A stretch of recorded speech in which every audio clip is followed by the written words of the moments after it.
जात पात के नाम पर लोगों को गुमराह करना बंद कीजिए।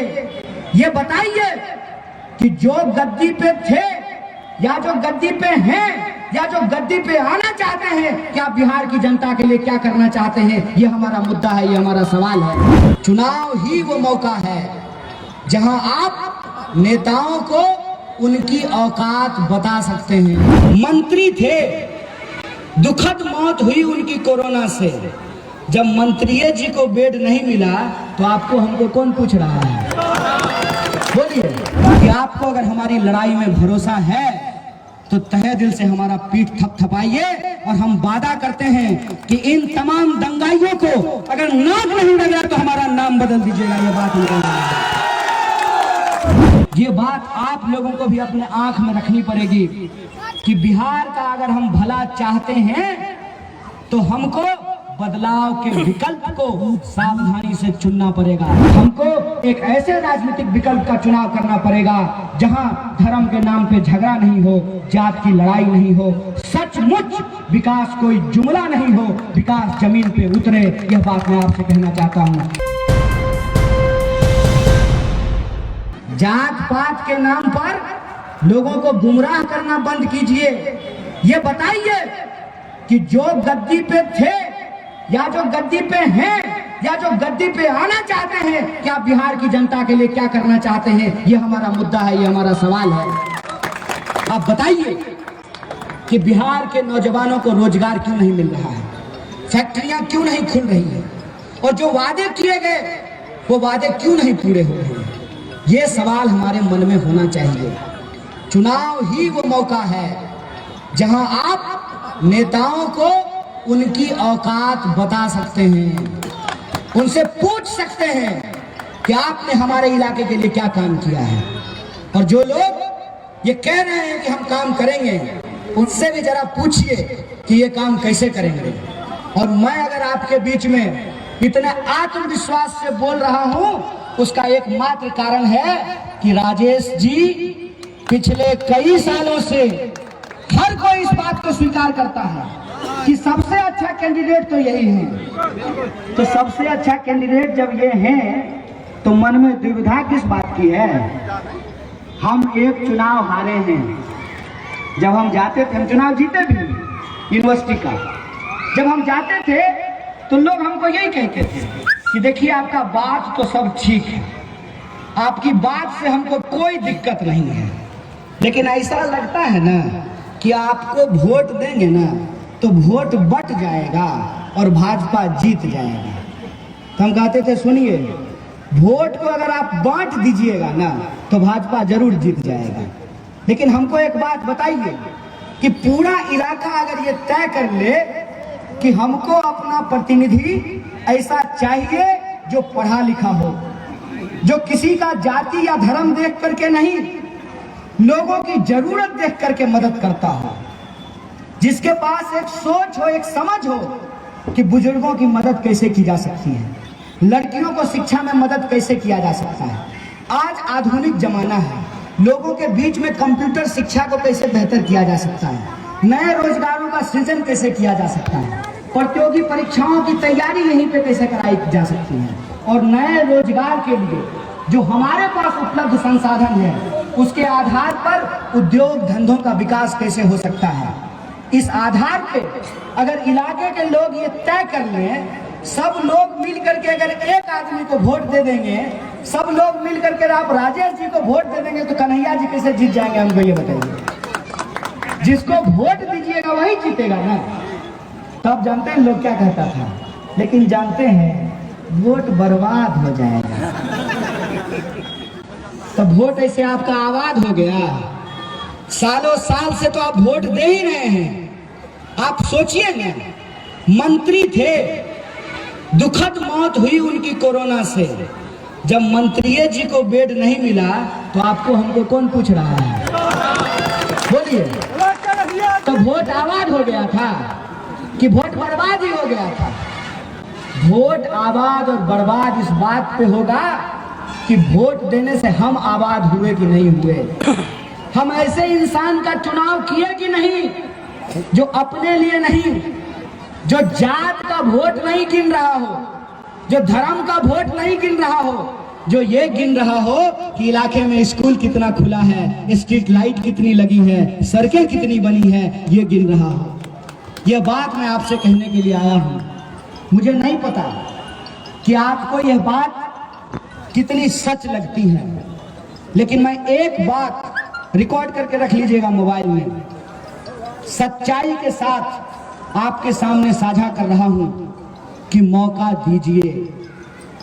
मौका नहीं देंगे ना तो लड़ने वाले लोग हताश और निराश हो जाते हैं।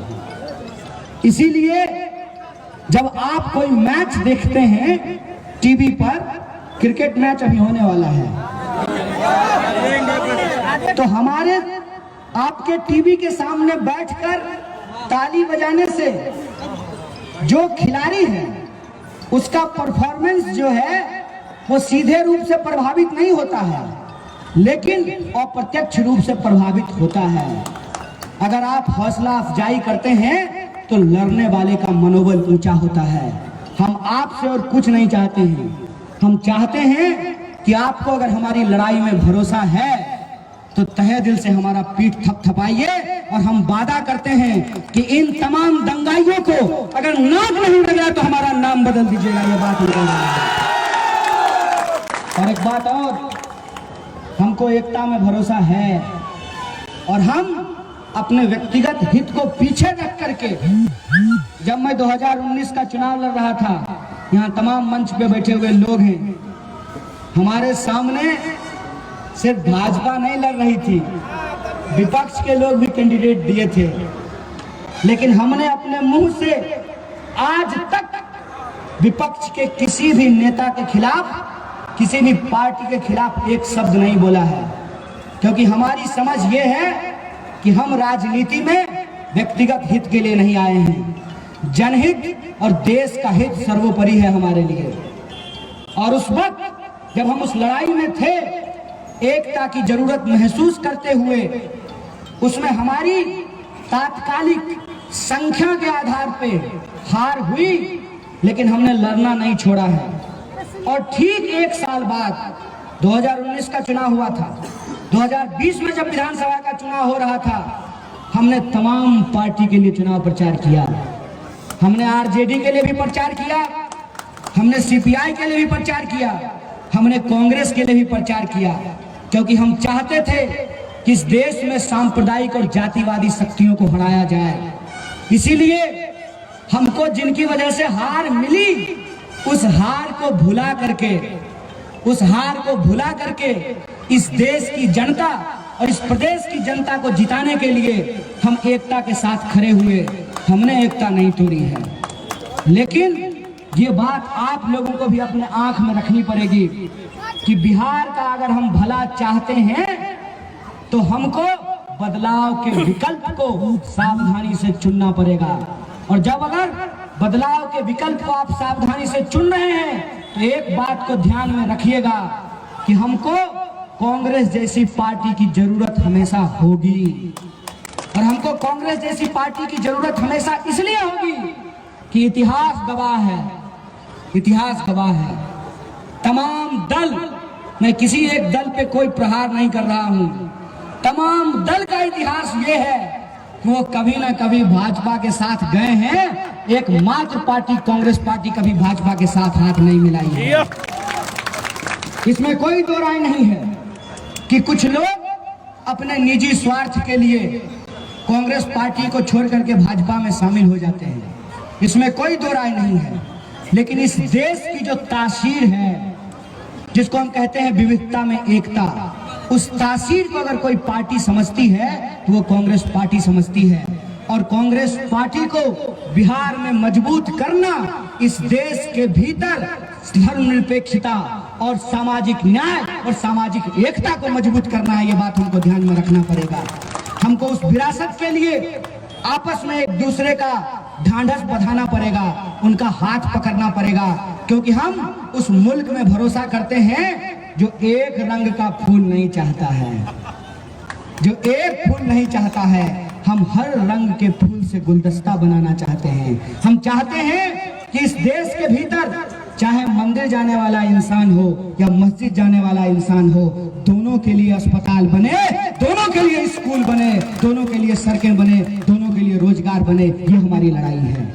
और हमारी बात को जो घुमा फिरा करके गलत तरीके से रख रहे हैं, तो उनको मैं एक बात कहना चाहता हूँ, बिहार के इतिहास में एकमात्र पार्टी कांग्रेस पार्टी है जो कह सकती है कि क्या अगरा, क्या पिछड़ा, क्या अति पिछड़ा, क्या हिंदू, क्या मुसलमान, सबको नेतृत्व करने का अधिकार अगर किसी पार्टी ने दिया है प्रदेश को, तो वो कांग्रेस पार्टी है। हमारा इतिहास है और कोई ऐसा नहीं है, कोई ऐसा नहीं है जो इस इतिहास को बदल देगा।